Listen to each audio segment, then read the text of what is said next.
किसान था। वो गांव में रहता था। दिन रात फसलों में काम किया करता था। काम कर कर के उसका बुरा हाल था। इतना काम सुबह शाम वो करता था कि सुकून का सांस भी लेना उसको नहीं था। क्या करता, मेहनत मजदूरी भी करनी थी।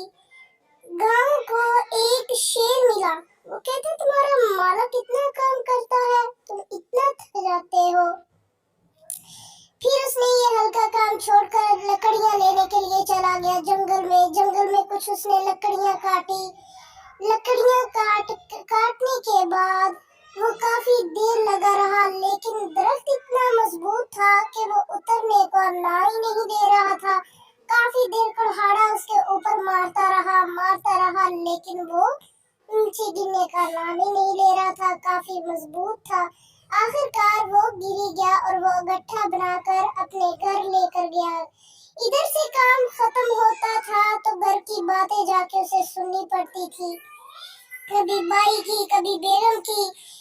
ऐसे ही उसकी जिंदगी का गुजारा हो रहा था। जब वो पहुंचा जंगल से, जब वो लकड़ियों गट्ठा छोड़कर दोबारा वापस आया, उसने सोचा कुछ थोड़ी सी ले, फिर वो सोचकर वापस आ गया। ज्यादा ही वो थक चुका हुआ था। उसको फिर कोई समझ नहीं आ रही थी। वो घर आया। घर आकर उसने अपने भाई की कुछ शिकायत उससे लगाई कि तुम्हारी बीवी ये करती है, वो करती है, तुम क्या करते हो सारा दिन बाहर, घर का भी तुम्हें कोई ख्याल है कि नहीं? आराम से मुफ्त की रोटियां तोड़ते रहते हो बैठकर, कोई काम भी कर लिया करो। ये तुम क्या करते रहते हो? ये बाहर का कोई काम है भला जो तुम काम करते हो? ये कोई भी काम नहीं है, इसको कोई भी काम नहीं मानता।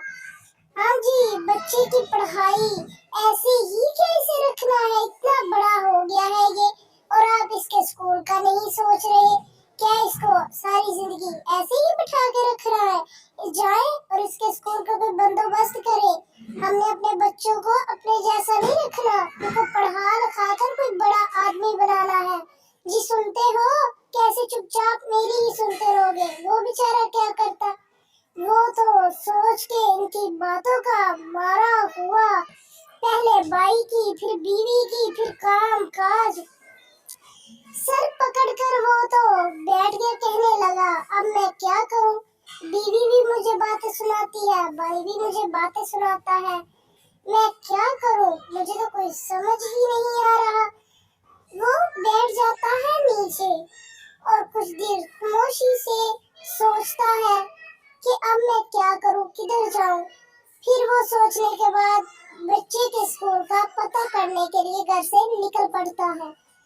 निकलने के पड़ता है, वो इधर उधर चक्कर लगाने लगता है और कहता है, इस घर का क्या बनेगा? मैं तो बहुत ही परेशान हूँ। अब तो मेरे पास कोई और रास्ता भी नहीं है, मैं किधर जाऊँ? वो बैठ जाता है।